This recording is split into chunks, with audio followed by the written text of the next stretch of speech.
नमस्कार, स्वागत है आपका चुनाव आज तक पर। मैं हूं रवीशपाल सिंह। मध्य प्रदेश की सियासत में लोकसभा चुनाव से ठीक पहले एक बहुत बड़ा घटनाक्रम हुआ है। मध्य प्रदेश कांग्रेस के पूर्व अध्यक्ष रहे, पूर्व केंद्रीय मंत्री रहे और 4 बार के राज्यसभा सांसद रहे सुरेश पचौरी ने, जो कि कांग्रेस के एक बड़े नेता हैं, उन्होंने कांग्रेस पार्टी को अलविदा कहकर आज भाजपा का दामन थाम लिया है। सुरेश पचौरी का जाना कांग्रेस के लिए इसलिए भी ज्यादा बड़ा झटका है क्योंकि राहुल गांधी की भारत जोड़ो न्याय यात्रा जब से शुरू हुई है तब से कई बड़े चेहरों ने कांग्रेस पार्टी छोड़ के भाजपा का दामन थामा है। लेकिन यह बड़ी खबर इसलिए भी है क्योंकि सुरेश पचौरी अकेली नहीं आए हैं। उन्होंने कांग्रेस के कई पूर्व जो कई नेता हैं, जिनमें पूर्व विधायक भी शामिल हैं, पूर्व सांसद शामिल है, उन सभी के साथ भाजपा की सदस्यता ली है। गजेंद्र सिंह राजूखेड़ी पूर्व सांसद रह चुके हैं। पूर्व विधायक संजय शुक्ला, जो कि एक बड़ा चेहरा है इंदौर की राजनीति का, उन्होंने भी भाजपा का दामन थाम लिया। वही संजय शुक्ला जिन्होंने हाल ही में विधानसभा चुनाव लड़ा था कैलाश विजयवर्गीय के सामने, लेकिन हार गए थे। अब उसी कैलाश विजयवर्गीय ने उन्हें भाजपा की सदस्यता भी दिलवाई है। ये बड़ी खबर इसलिए भी हो जाती है क्योंकि सुरेश पचौरी जो हैं, वो भले ही कभी कोई चुनाव ना लड़े हों, लेकिन जिस तरीके से वो सियासत में हमेशा सक्रिय रहे हैं, उन्हें बाकायदा प्रदेश अध्यक्ष वी.डी. शर्मा ने सियासत के संत की संज्ञा दी आज, जब वो भारतीय जनता पार्टी की सदस्यता ले रहे थे। ऐसे में सुरेश पचौरी का जाना कांग्रेस के लिए एक तरीके से मनोबल तोड़ने वाला हो सकता है। हालांकि कांग्रेस अभी भी यही कह रही है कि जिन्हें छोड़ के जाना है वो लगातार जा रहे हैं। सुरेश पचौरी का सफर जो है, राजनीतिक सफर, वो बेहद लंबा है। आपको बताएं कि सुरेश पचौरी ने 1981 से 83 तक मध्य प्रदेश युवा कांग्रेस के महासचिव का पद संभाला था। इसके बाद उन्होंने कभी पीछे मुड़ के नहीं देखा। इसके बाद वो एमपी युवा कांग्रेस के अध्यक्ष बने, फिर भारतीय युवा कांग्रेस के महासचिव बने। इसके बाद संसद सदस्य बने राज्यसभा के 1984 से लेकर 90 तक। इसी दौरान गृह एवं रक्षा मंत्रालय की सलाहकार समिति के वो सदस्य भी बने। फिर 1990 से लेकर 96 तक वो राज्यसभा के सांसद रहे। इस बीच 1 साल के लिए वो केंद्रीय रक्षा उत्पादन राज्य मंत्री भी रहे। 1996 से 2002 तक राज्यसभा सांसद फिर से बने और 2000 में इस दौरान वो राज्यसभा के उपाध्यक्ष भी रहे।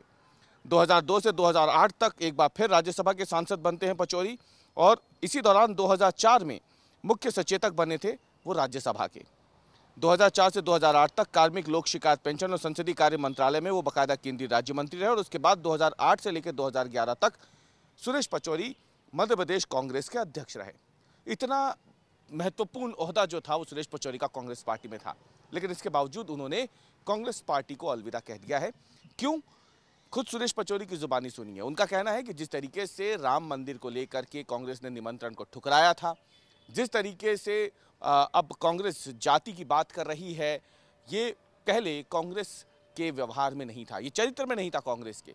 एक बार सुनिए सुरेश पचौरी ने क्या कुछ कहा जब उन्होंने भाजपा का दामन थामा कांग्रेस पार्टी छोड़ने के बाद। कि हाल ही में जो निर्णय कांग्रेस पार्टी के द्वारा लिए गए हैं, कांग्रेस पार्टी जिन सिद्धांतों और नीतियों के लिए जानी जाती रही है, उनसे विमुख हो रही है। कांग्रेस पार्टी जनता से विमुख हो रही है। कांग्रेस पार्टी को जनता से जो रिश्ता रखना चाहिए वो नहीं हो पा रहा है, और कांग्रेस पार्टी इस देश को आजादी दिलाने में एक प्रमुख भूमिका अदा करने वाली पार्टी रही है। इसलिए उसे अपने उस इतिहास को याद करके आज काम करना चाहिए। राम मंदिर और सेना पर भी आपने बात कही है कि सर, राम मंदिर का जो आप ठुकराया है निमंत्रण, तो सेना पे भी सवाल खड़े किए हैं, तो इनसे आप आहत हुए हैं कहीं ना कहीं? मैंने उसी समय बयान दिया था जब प्राण प्रतिष्ठा कार्यक्रम का आयोजन होना था, उससे पहले मैंने सार्वजनिक बयान दिया था। कांग्रेस में मैं भी था। तो सुरेश पचौरी को आपने सुना। सुरेश पचौरी ने भाजपा क्यों ज्वाइन की, क्यों उन्होंने कांग्रेस पार्टी छोड़ी, वो तो उन्होंने बता दिया। लेकिन सुरेश पचौरी के कांग्रेस छोड़ने के बाद जीतू पटवारी, जो कि प्रदेश कांग्रेस अध्यक्ष भी है, उनका भी रिएक्शन आया। उन्होंने प्रतिक्रिया दी।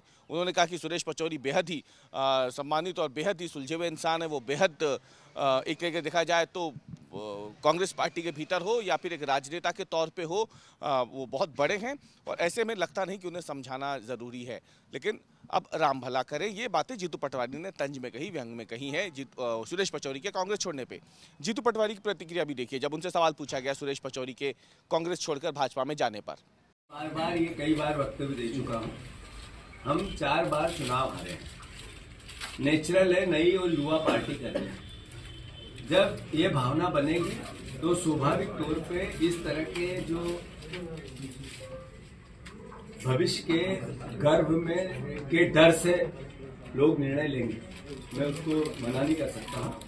पर मैंने जैसा कहा कि सुरेश पचौरी जी ने जितने पद लिए एक पार्टी में जो मिल सकता है सर्वश्रेष्ठ मिला था, सर्वश्रेष्ठ। 4 बार लगातार राज्यसभा, 10 साल केंद्रीय मंत्री, पीसीसी का एक चुनाव उनके नेतृत्व में, और भी कई कमेटियों में उन्होंने ही बताया उनके इस्तीफे में। तो मैं मानता हूं ऐसे में वो गए, फिर भी गए। इन्होंने सोच समझ के निर्णय लिया। क्यों लिया, क्या लिया, मैं इसमें नहीं जाना चाहता।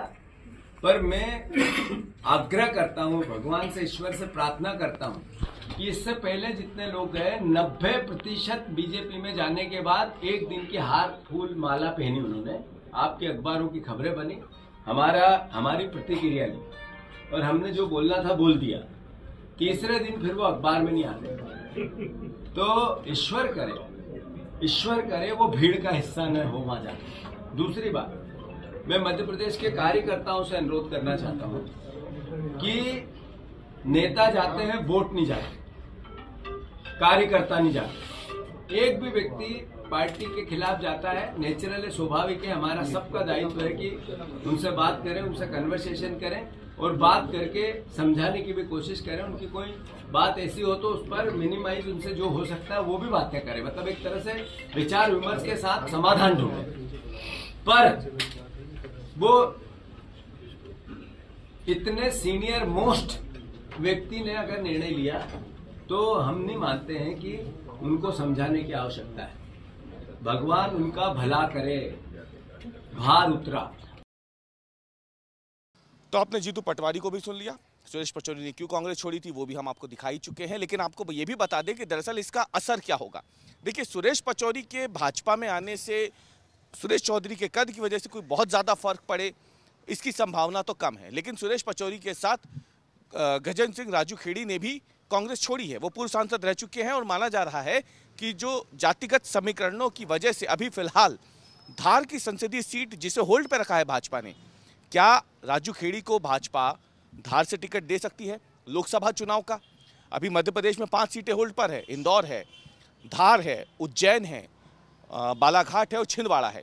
ऐसे में माना जा रहा है कि गजेंद्र सिंह राजू खेड़ी, जो कि पूर्व में भी सांसद रह चुके हैं, उन्हें धार से भारतीय जनता पार्टी अपना उम्मीदवार बना सकती है। इस बात की अटकलें लग रही हैं।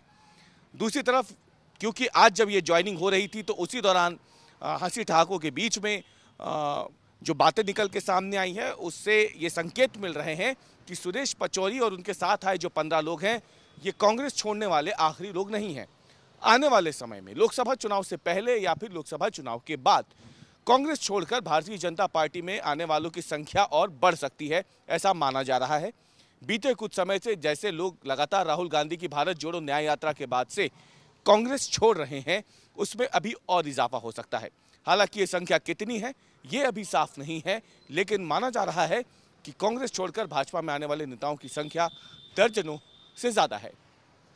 सुरेश पचौरी का कांग्रेस छोड़कर के भाजपा में आना कहीं ना कहीं ये बता रहा है कि आला कमान और लीडरशिप को लेकर के फिलहाल कांग्रेस के जो बड़े चेहरे हैं अभी उनके बीच में समन्वय नहीं बन पा रहा है।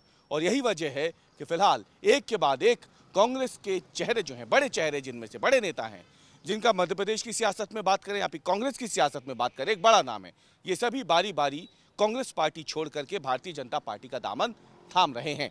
और सुरेश पचौरी के भाजपा में आने के बाद संकेत इसी बात के हैं कि आने वाले समय में अभी कांग्रेस के कई और बड़े चेहरे जो हैं वो पार्टी छोड़ करके भारतीय जनता पार्टी का दामन थाम सकते हैं।